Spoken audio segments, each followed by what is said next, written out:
Couturier. Over to the speakers. Hello, everybody. Welcome. How are you feeling today? It's a big honor to be here with Francesc Miralles. My name is Andy Couturier. So we'll start with in your book. Let me see if I can read a quote that's lovely. The important part of Ikigai is giving thanks. And I'll read the quote. Give thanks to your ancestors, to nature, which provides you with the air you breathe and the food you eat, to your friends and family, to everything that brightens your days and makes you feel lucky to be alive.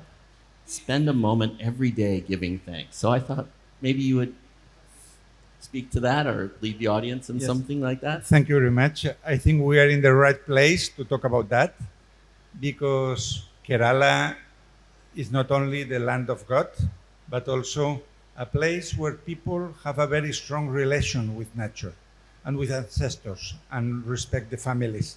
So I think that part of our balance in life depends on our relationships with environment. And environment is the people you have next to you, your kids, your family, your friends, your readers, your pupils. He's a great teacher of creative writing. And if you have a loving relationship with people, with animals, with plants, with the earth, then you can be in peace with yourself. So let's take a moment, even a quiet moment, to settle in and give thanks to all the people who've helped us, all the media people, all the people who organized KLF. It's wonderful, and they've done a lot of work, and we sometimes forget to thank them. Great. So you've written this very popular book on Ikigai, and I was wondering, some people may not be familiar with the concept, so you might want to give a little introduction, but in addition, since the book has come out, how has your understanding of Ikigai changed or developed in interactions with audiences and with readers? How has it grown or shifted, or things you may not even have known about when you wrote the book, if you would like to speak to that? So how the book has changed our lives. How it's changed your understanding of Ikigai. Yeah, and, actually, the thing is that Ikigai was written by two very different authors that are close friends. One is Hector Garcia. He lives in Tokyo since 20 years. He speaks perfect Japanese and perfect dialect of Okinawa because he's married to an Okinawa woman. And he's engineer, and I come from a very different atmosphere. I am humanist. I studied German philology, and I was publisher. I have worked a lot with books all my life, and so my responsibility in this book was the one of the storyteller. Find an easy way to do that. We didn't expect this success. Actually, when we were writing that, first in Okinawa and then at home, we thought it would be interesting only for those people very attached to Japan, people who read about wabi-sabi, kintsugi, and that maybe the wisdom of the centenarians is interesting for them. But our surprise was that we published it in a medium-sized imprint in Spain, but in 1 month we had already like 10 translations. And by the end of the year, it was published in the United States, and Oprah Winfrey put it as Book of the Week. And it was a surprise, but it didn't change our lives because we are very normal people. Hector Garcia is not social at all. He likes to be with his wife, to go for a walk and to read, and he doesn't like parties or to have any kind of honor. And I am always working with books and with authors. So our lives have not changed, but just that the emails that we receive, thousands and thousands, are from people who are grateful for that. And so for us, it's also a reason to live, to have all this feedback. Wonderful. I think this might be an interesting question since we're here in India and I'm from the United States and you're from Spain or Catalan, I should Yes, say. from Barcelona, From Spain, Barcelona. Catalonia. So we are representing non-Western cultures as Westerners. And I just wondered if you might speak a little bit about the responsibilities and the difficulties, how people who are writing about cultures that are not their own might think about doing that in an ethical way. How do we do that?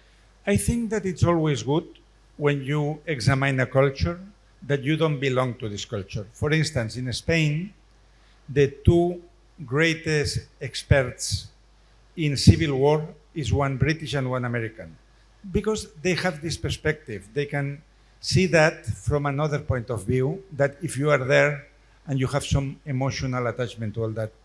With Hector and me, when we wrote Ikigai, we wanted to do it very simple and to convey the wisdom of these centenarians and how they lived and their motivation, etc. But after that, when we wrote a book that is called Namaste, but in India is called The Four Purusharthas, we thought how to write a book about Indian wisdom, because Indian wisdom is 5,000 years old and it has so many influences, authors, and there are thousands of books very technical about that. And then we thought, let's write it for the hairdresser and the taxi driver. If they can understand it, it means that we have done a good job. And so I think our role in life is not to be experts, academics, but to explain in a simple way complicated things. That's great for the hairdresser and the taxi driver. I really like that. Thank you. I copied out some quotes from your book. You're talking about another book called Anti-Fragile, and you said that we need randomness and mess and adventures and uncertainty. Randomness, mess, adventures, and uncertainty. But you're also writing about meditation, the same objective of calming the mind and observing our thoughts and emotions. And this is a question I have for myself because I do like uncertainty and randomness and mess, and yet at the same time, it's hard for me to maintain a meditative way of being in all of the mess. So I was wondering if you could speak about that. Is there a tension or are they the same? This is a very good question, and I confess that I am very bad meditator. I don't have the patience to sit. I could never be in a Zen temple or something like that. When I have tried to do a retreat, I distract myself very easily. And my way of meditating is reading a book with full attention, cooking, being totally aware of what you are doing, talking with a friend and listening 100%. For me, this is meditation also.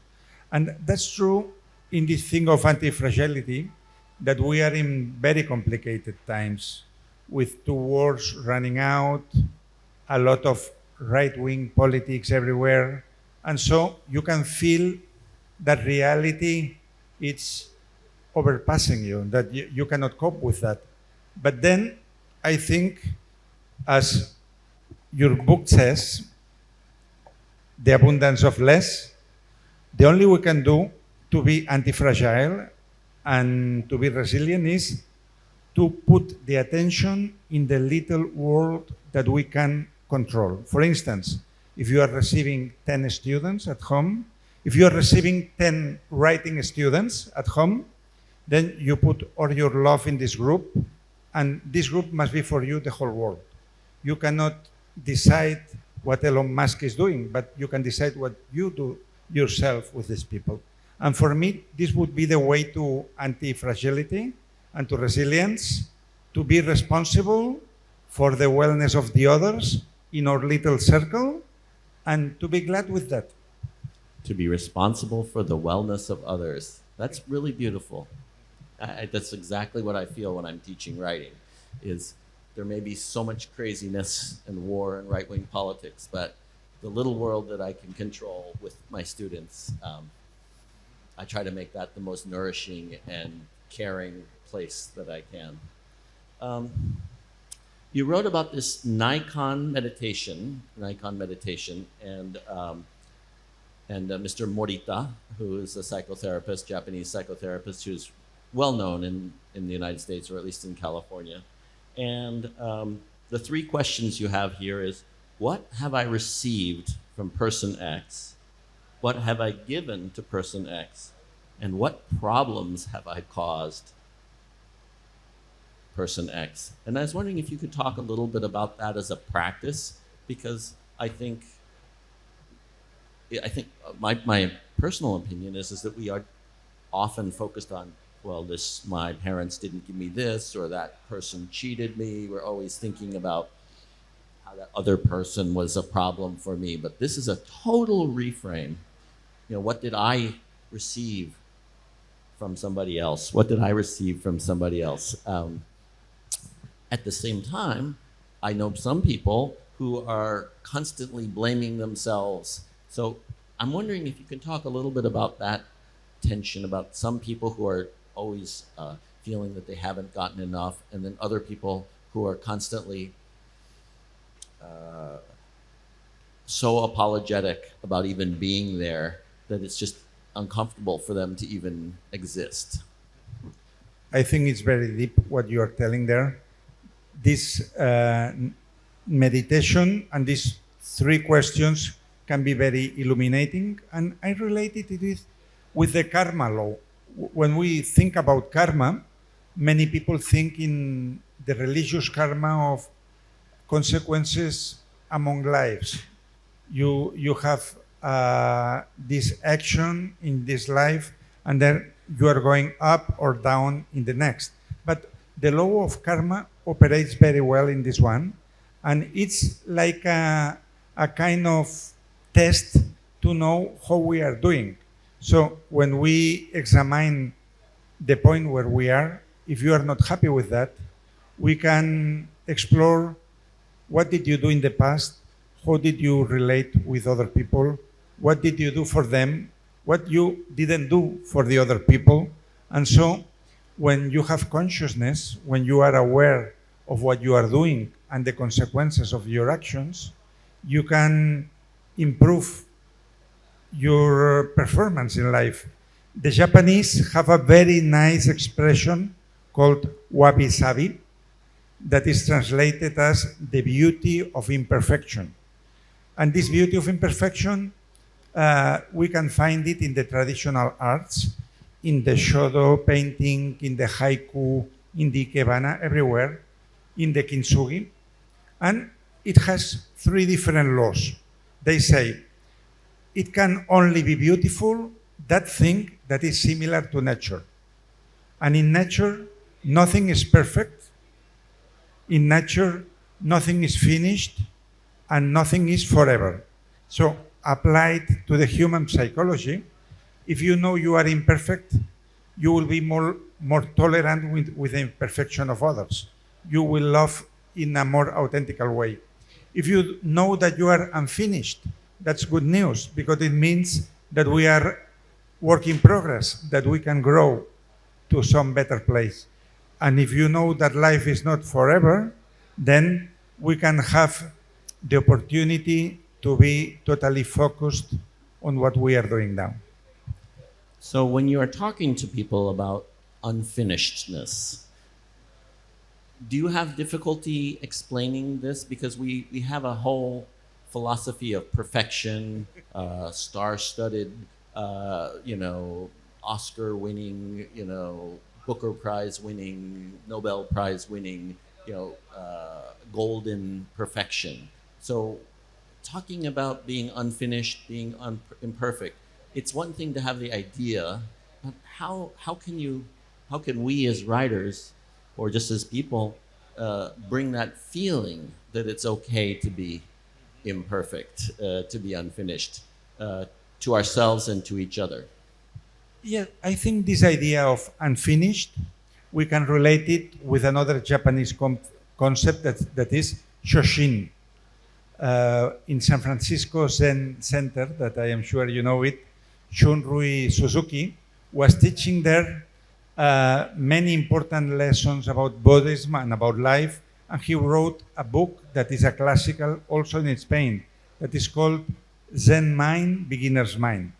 And in this Zen Mind, Beginner's Mind, he explores the idea of Shoshin, that is the mind of the beginner. Right. And to have a beginner's mind means that you don't think that you know anything. That's very Greek, actually. Socrates and these ancient Greek philosophers, they said that the only wise person is the one who knows that doesn't know anything.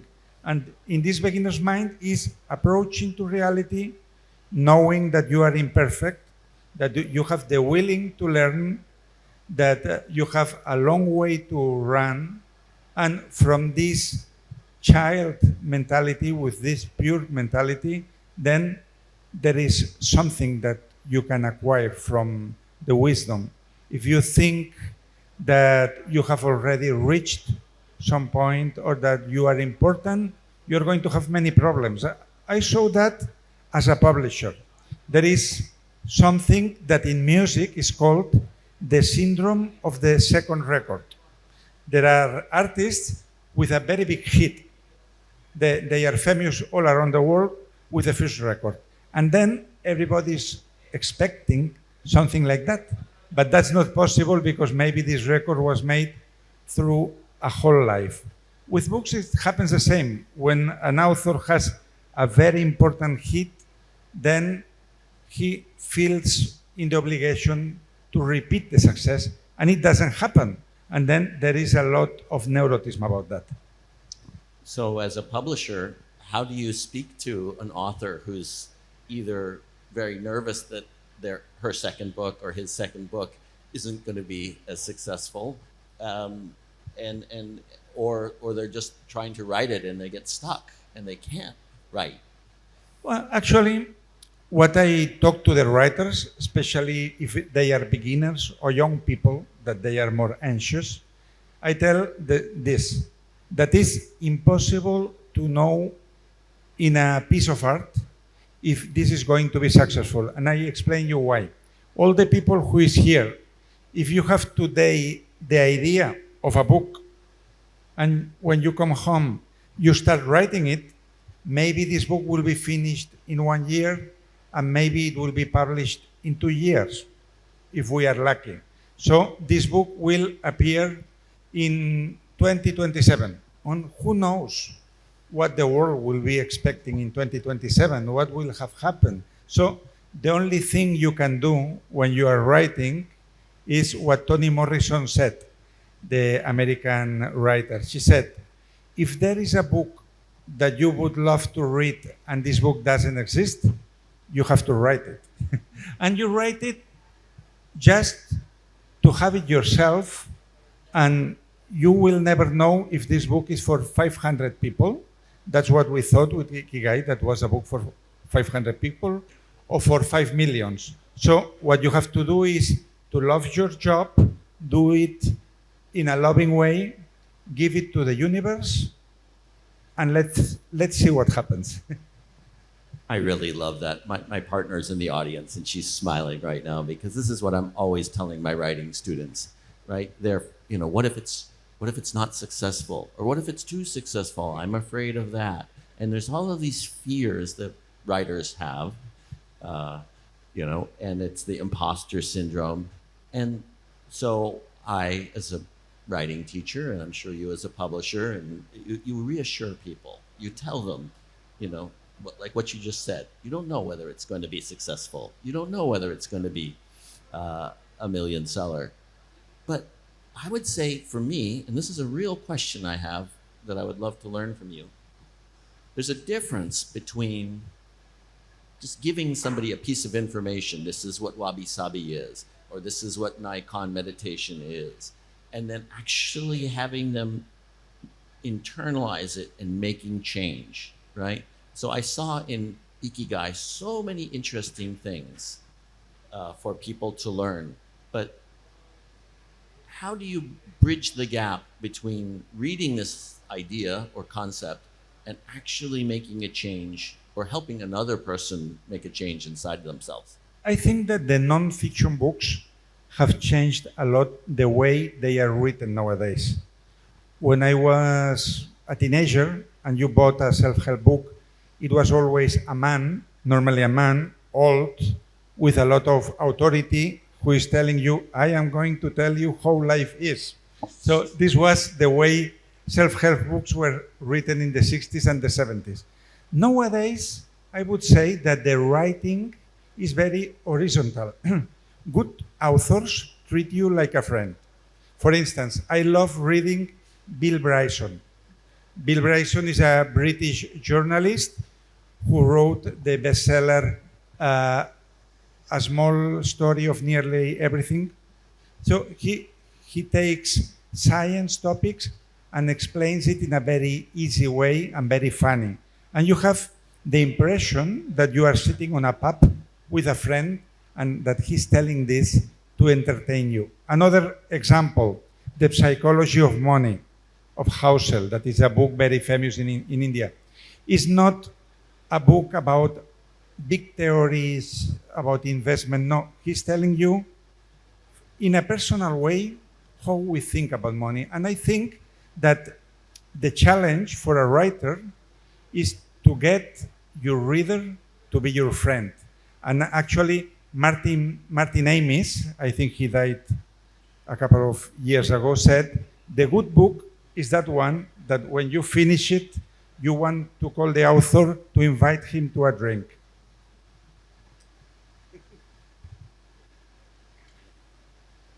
That was a lovely answer. So I was thinking about this story I heard about change, a change conference, and it was all of these people whose professional job was to teach others how to make changes in their lives. And we all know how difficult it is. Maybe I eat too much, right? And I just can't stop eating. And I think, oh, I have to change, or I have to exercise more, or I need to realize my own impermanence, or all of these thoughts. And so at this change conference, the speaker, the keynote speaker, so everybody, hundreds of change makers are coming to listen to this person say, how are we going to teach change? And she says, the first thing she says is, I'd like everybody to move to a different seat. Just move over one seat. And everybody in the audience is like, oh God, I don't want to move my seat. Little tiny change. And her point was, see how difficult change, real change is. See how difficult it is. I'm just asking you to move to a different seat and we don't want to do it. So in terms of like really persistent problems that we're trying to solve with ourselves, or maybe even social problems in the world, you talked about the tone of the book being very friendly. Is there any other thing, like when you lead workshops or classes, that help people bring the ideas of Ikigai into their lives and not just think about them, but actually do the change? And I know that's a difficult question, but yes, it's my big question. It's a question with many points.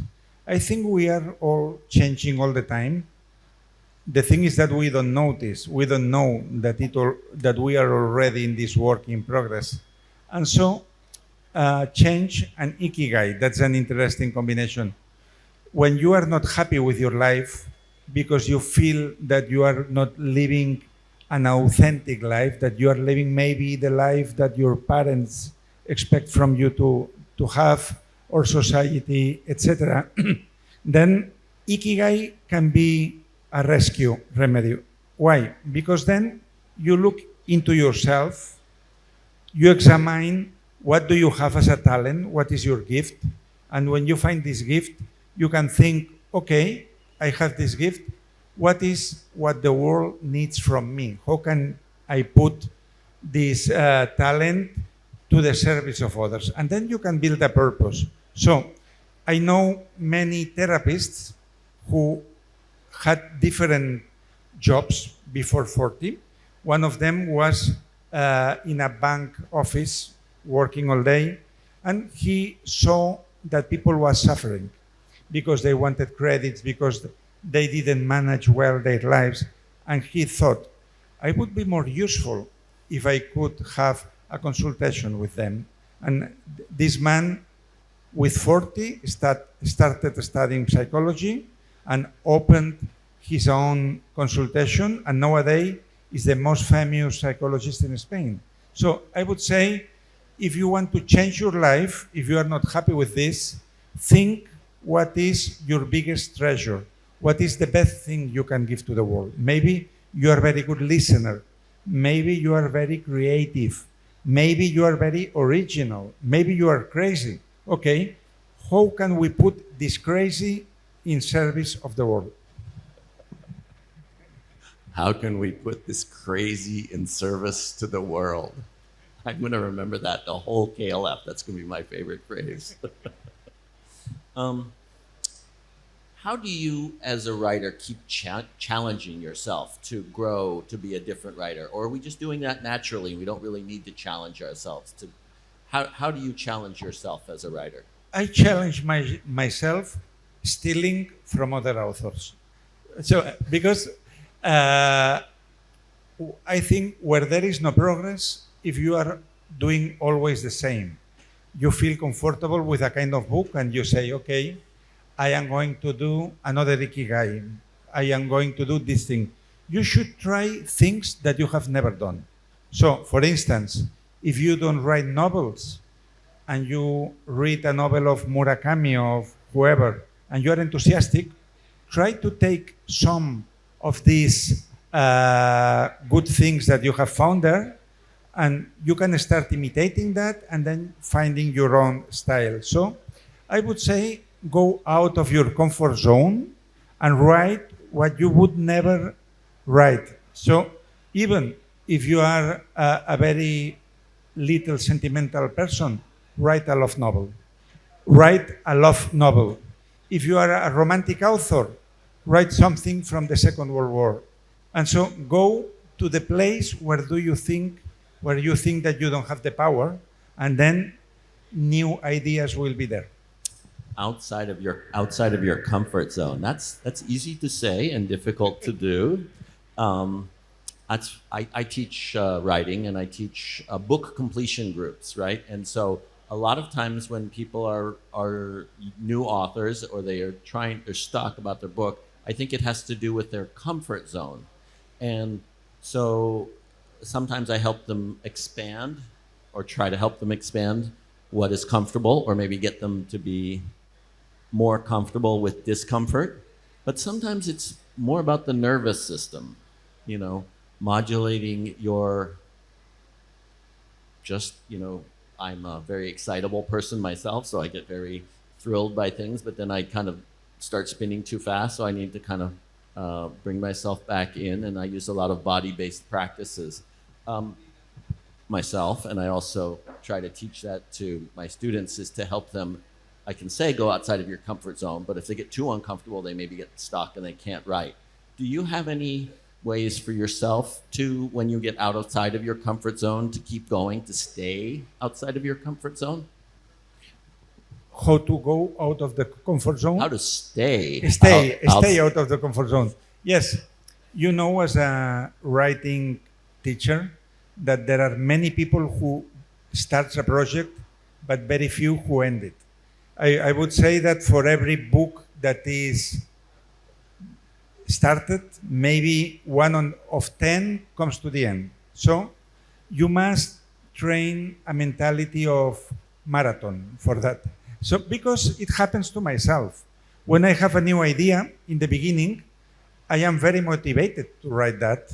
And maybe this motivation lasts 1 week, 2 weeks. And then I have another idea and I would like to do something else or to travel. And here comes the marathon mindset. You say, I am going to sit in this table every day from this hour to this hour, even if I don't want to. So it's a fight between you and your body.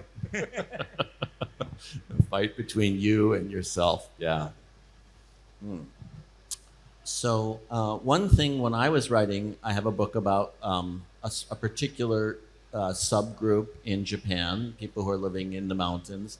But I speak relatively good Japanese, but I know that I'm just going to be making a lot of mistakes. And We're here in Kerala, and even though it's one country, India, there's people from many, many different language groups, and perhaps many writers here who are going to different areas where people have really different cultures, and maybe they're writing about, maybe they're a journalist and they're going to a war zone, or they're writing about a tribal minority and they're not from the tribal minority. Do you have any suggestions for writers here, or just anyone, but let's say for writers, to how to double check that what they're writing about this group, this other, is actually accurate, is not misrepresenting as the writer this group to the world? So you mean when you know that your audience is from Kerala, for instance? Well, you mentioned that many people who write about Catalan, Yes. most famous, like being George Orwell, perhaps, and Homage to Catalunya. I don't know if that's what we're Yes, talking yes. about, and Hemingway, right? Yes. That they can see certain things because they're outsiders. Yes. But there's also a sort of blindness Of course. to certain things. And how do what suggestions could you give to the audience to not make mistakes when they represent people who are of a different group? I would say that you need some immersion in what you are going to tell to be true in your writing. So one of the first tips that I give in the writing lessons is write about things that you know very well. So if you, for instance, you spent all your childhood in Alabama, set your novel in Alabama and speak about that, because the problem is that many people are writing with articles of Wikipedia and they read some books and, and it doesn't sound authentic. So if you want to write about the centenarians of Okinawa, you must go to live with them, talk to them, take notes, to be humble. And even so, of course, you will commit mistakes. You will commit mistakes. So, but at least you are in the field. You must be some kind of anthropologist, somebody who is in the place, maybe is misunderstanding everything, but it's from her own experience. I remember when I was a student, I enjoyed very much a book that I don't know if you know it. The students of anthropology read it as a first book. It's called The Innocent Anthropologist of Nigel Barley. And this is the story of a very academical British man who is sent to the depth of Africa with people that he cannot understand at all. And then he explains everything that happens there, a lot of disasters and catastrophes, but that it has the authenticity that he was there. So I would say, as a general tip, if you are interested in something, in someone, go there, go with him, go with her, put many questions, and at least it will be not a second-hand experience. Right. So that's a big emphasis I always have is how much time do you spend somewhere? I have a number of friends who are journalists, and we know the world in many ways because of journalists, right? Someone goes to Afghanistan, someone goes to Iraq. They may not speak Arabic, but they, kind of parachute. I'm going to use that word. Sorry. They parachute in, and they are there for a week or two. They have a translator, and then they file their story with the Washington Post or the New York Times. And I understand that that's an economic model for the newspaper, right? You got to get something quick, and you have a reporter go in there. But how can writers resist the temptation to just try to speed up, right? One of your key ideas is to slow down, right? And it sounds like you spent a lot of time in Okinawa. So how would you say that how can we resist this temptation to try to speed up and write quickly when really knowing something takes a lot of time? Yes, I think we should avoid expressing our opinions of things. What we can say is, I was there and I saw that. But it must be the reader who takes the conclusions. So I think there are already too many politicians and influencers telling us what is true and what is wrong. And I don't think this is the role of the writer. The role of the writer is making you think. And I will put an example. When I was a teenager, with 16, 17, I started reading a lot Jiddu Krishnamurti. Jiddu Krishnamurti.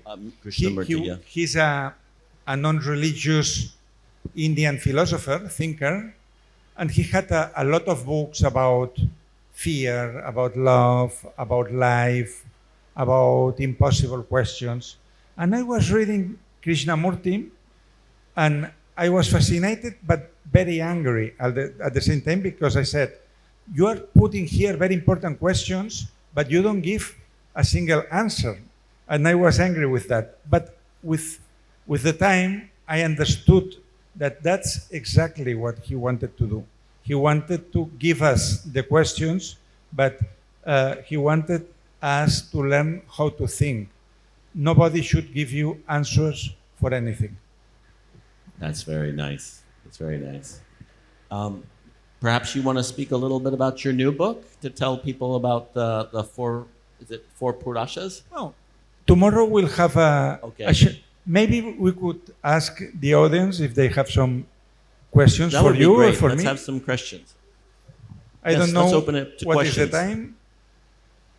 Okay, yeah. We Let's see, have- this person here has a question. Yes. We can give them a microphone, please. And if there are no more questions, we'll talk a little more. Oh. I'm sorry. Yes.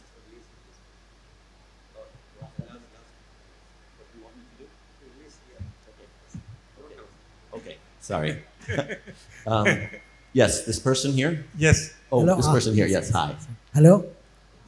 Sir, we have been talking about how to increase the lifespan of human beings and how to lead a happy life. I think in this world, it is only the humans that destroy our planet. No other creatures or animals are engaged in causing harm to our mother planet. In this background, I feel that as long as man's lifespan is increased, it will be a reason for causing more harm to our earth. Am I right or wrong? Have you, yeah, more or less. What you say is, how can we be happy in a very complicated world with many things? What is the question? He said. My question is, it is only the human beings that cause harm, Yes. changes to our mother earth planet. The longer the life of human beings, the more harm to our mother earth. No other creatures in this world create harm to our mother planet. It is only the humans. Then what is the meaning in studying or engaging studies to increase the life of humans? So he's saying that it's only human beings that create harm in the world. And the longer we live, the more harm we create. And I think the question is just to speak to that, or do you agree with that? We can both talk about that. Maybe you want to start, and I will go.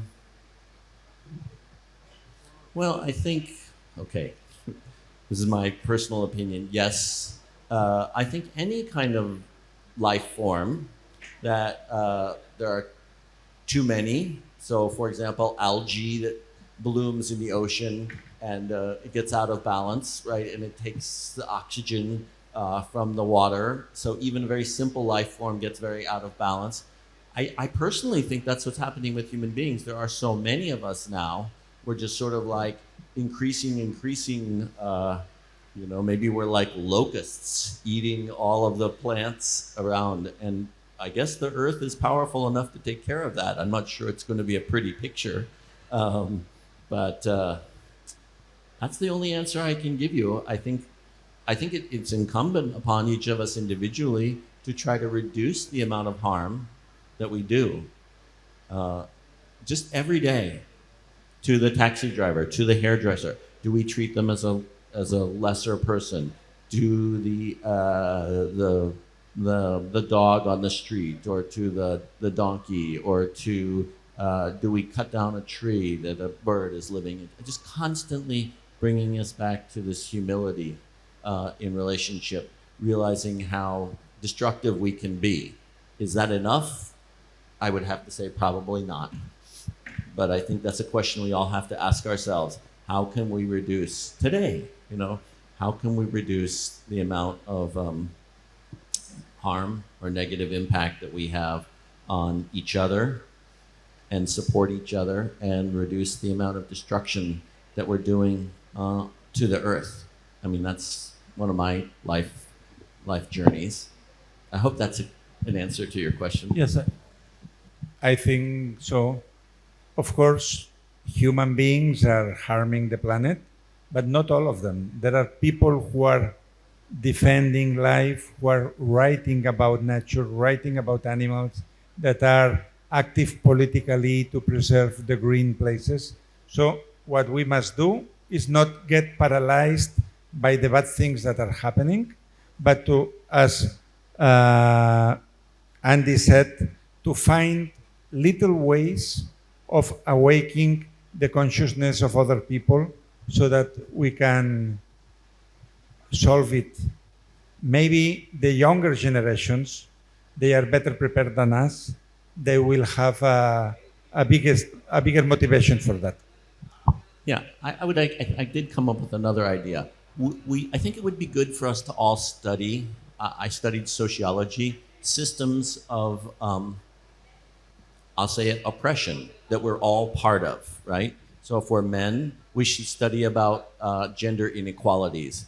How is it that our unconscious behavior is hurting women and hurting ourselves in a patriarchal way? How is it that class systems, someone who has a lot of money, someone who has no money, am I responding to the person who is selling me chai or in the Starbucks as some lesser person? Give me my coffee, I'm in a hurry. Those things we might do unconsciously, but if we're studying again and again ecologically, what is our behavior, how does that affect it, to understand it not just intellectually but in our heart, the way that we can at least just start with understanding. We may not have an answer right away, but I think the sociological understanding of the forces of oppressive relationships is the way to start, and maybe each of us will kind of make a little commitment to ourselves that for the rest of the day it will try to add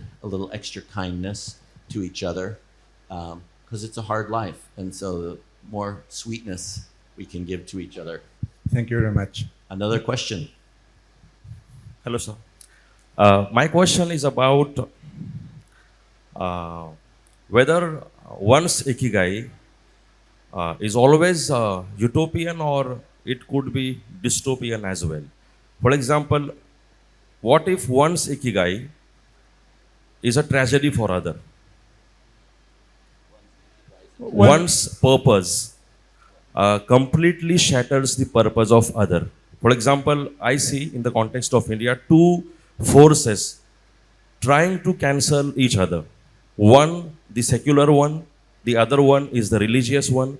Both of these two things that our purpose is the right purpose. And what if the first purpose tries to cancel the purpose of other? So in that context, do you think that Ikigai is always utopian, constructive, or it can be destructive and dystopian as well? Thank you.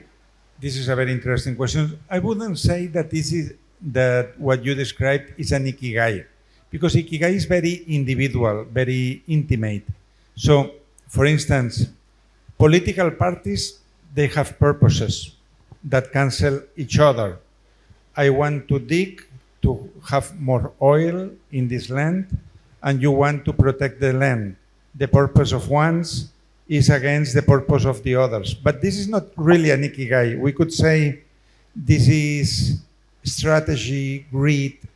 Actually, I think Ikigai is a very personal feeling that you are doing something that is good for the world.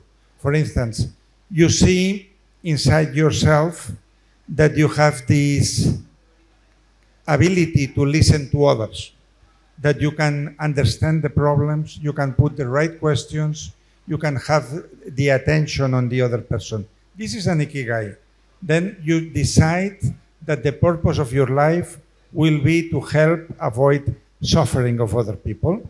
So for me, Ikigai is always personal, and Ikigai is always a matter of service to humanity, not something that because I have this, you don't have that. It's a win-win, that Stephen Covey said. So, and when we explore in the workshops which Ikigais personally the people have, then we see that in almost 100% there is a benefit for the others. For instance, if you write a book, maybe this is an egoistic drive because you want to become well-known, famous, or rich. But if you finish the book and you give it to the humanity, maybe there are lonely people who are going to take something from that, and you are going to relieve this suffering. If you paint a very abstract piece of art, maybe you are somebody with no good relationship with other people, but this piece of art will give color and energy to the room of another person. So in the end, I would say that any authentic Ikigai, the proof is that is useful for other people. And normally, the strongest Ikigai that we find is teaching, assisting, doctors, creativity, people who find solutions. And so for me, this other example that you put wouldn't be an Ikigai, but it would be like a fight of powers. Thank you very much. It was very interesting. It's a great question. We have a number of people with questions back there. Yes? Thank you. Hi. My name is Akshay. So my question to you, it's not audible. Am I audible? We can't hear you. If you hold the microphone straight at your mouth. Okay. Like this. Is Yeah, that thank better? you. No. It's Is that better? up. Yeah. Yeah. Good. So my question is to both of you guys. I mean, both of you have written books. I mean, self-help, philosophy. I mean, there's so much of knowledge out there, right? And what I feel is like, it's not the Okay, is that, yeah, I think that was when I feel better. Yeah, all right. The question is there's so much of philosophies out there, there's so much of studies, there's so much of self-help. But most people find it very hard to practice. So every morning you get up, it's like a reset button and they just go back to doing the same old things all over again, right? So like you mentioned Jiddu Krishnamurti. I mean, he is a person who understood there's no point teaching people. Jiddu Krishnamurti is a person who understood that there's no point teaching people. Ask them questions and make them think. So why do you think that we as human beings go back all the way to, I mean, why does there the restart button and why can't we practice these things all the way through? I think his question is, we read all of these books, but we really just often don't make changes. And why don't we make the changes? Yes. Is that correct, sir? Is that it? Yes.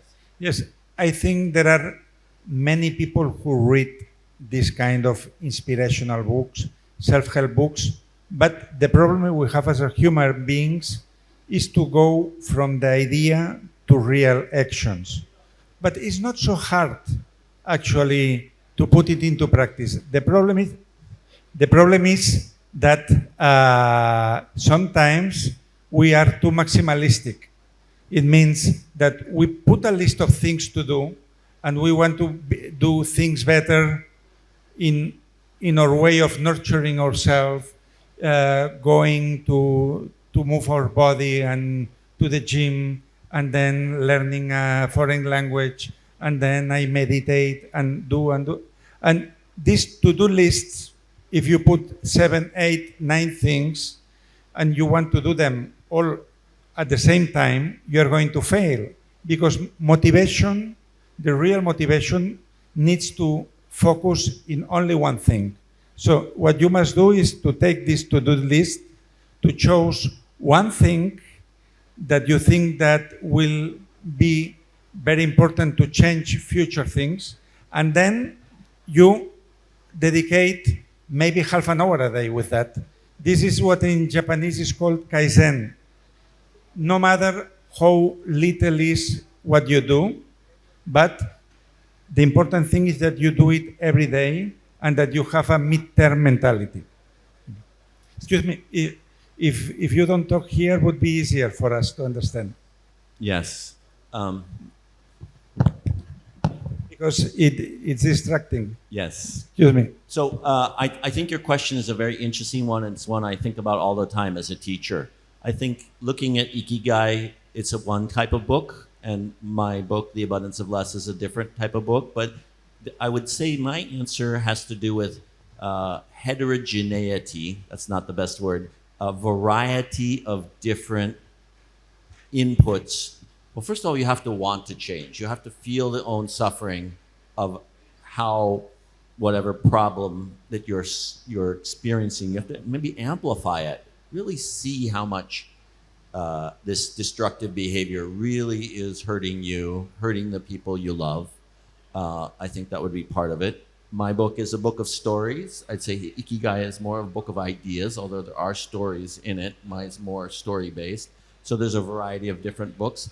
But I would say for the changes that I've been able to make in my life, and many I can't, I'm not going to be ever perfect, it has to be a combination of listening to my friends, listening to people I care about, reading books, being in environments where I get outside of my comfort zone, and just really trying to open myself up to things that are beyond my knowledge and my understanding, because my brain is so small compared to the size of the earth.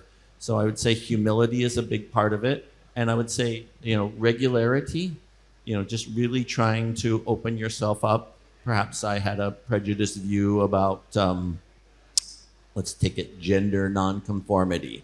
Even though I was bullied as a child for being gender nonconforming, I've noticed that my mindset has opened up to people who are gender nonconforming.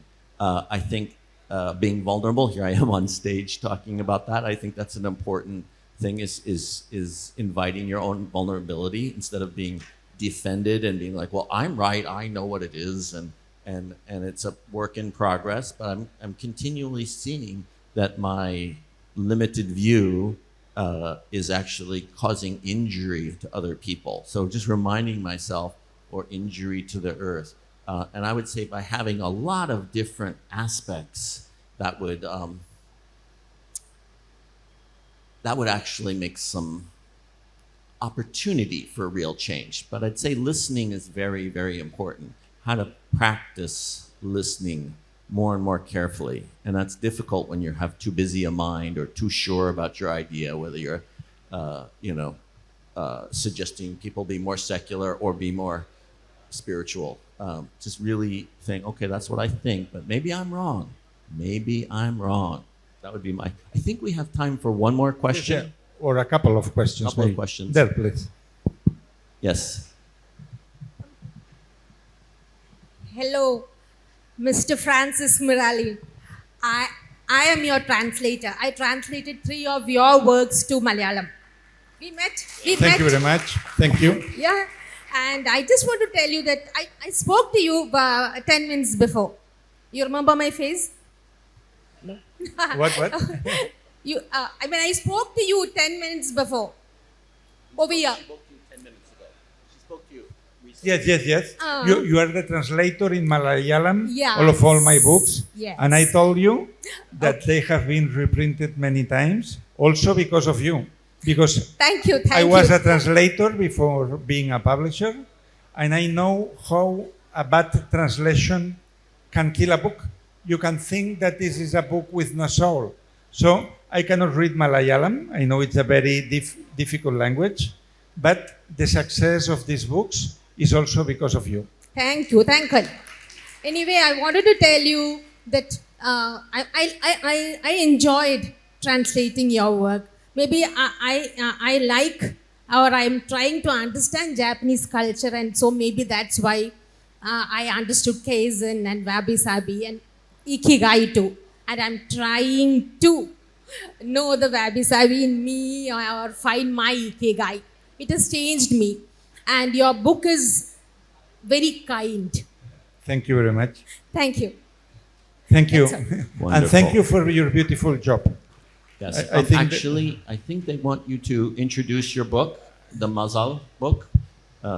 This gentleman wants to Yes, introduce the Malayalam translation. we must say that this wonderful translator that has spoken now has made the Malayalam translation of Mazal, that it means good star in Middle East, and that it's already been printed, and I hope it likes very much. Thank you very much. I think we have somebody there. We are excited to announce that Francesc Miralles and Andy Coulter will be launching Marcel Bhagyam Ningale Thediyethette, the translation of Francesc Miralles' best-selling Marcel. Thank you. And the book is translated by Ms. Geetanjali. We would also like to welcome ma'am to the stage. What? മലയാള വിവർത്തന സാഹിത്യരംഗത്തേക്ക് D സിയുടെ ഏറ്റവും പുതിയ സംഭാവന Francis മിറേൽസിൻ്റെ Marcel മലയാള വിവർത്തനം ഈ വേദിയിൽ പ്രകാശനം ചെയ്യുന്നു. മാസൽ മലയാളത്തിലേക്ക് വിവർത്തനം ചെയ്തിരിക്കുന്നത് miss Geethanjali.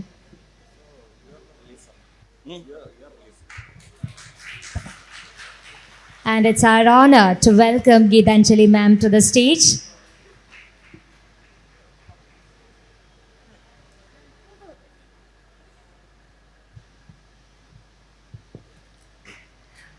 We are honored and excited to announce that Francesc Miralles and Andy Coulter is launching Marcel Bhagyam Ningale Thediyethette, the translation of Francesc Miralles' best-selling Marcel.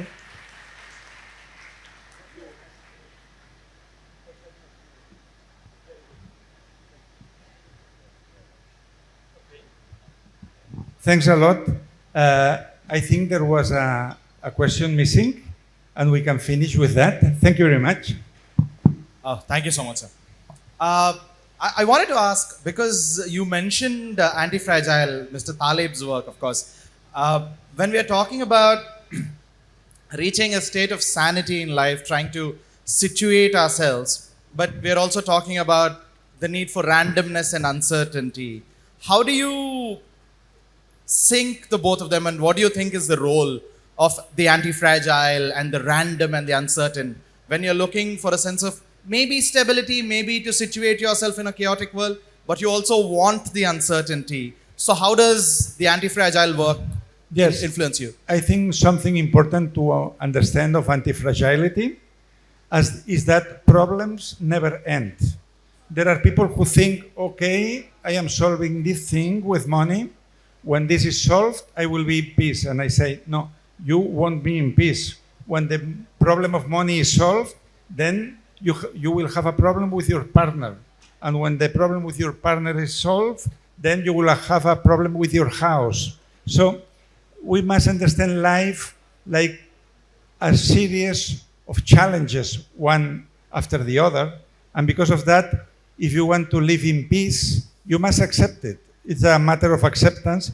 You must accept that life is difficult and there is a lot to learn from everything what you experience, and that serenity is a matter of moments. Maybe I have 1 hour of calm because I am meditating or because I am writing or I am reading a book, and then I find peace there. But then I finish my reading and I go to the fight again because the life is dynamic and we are human beings.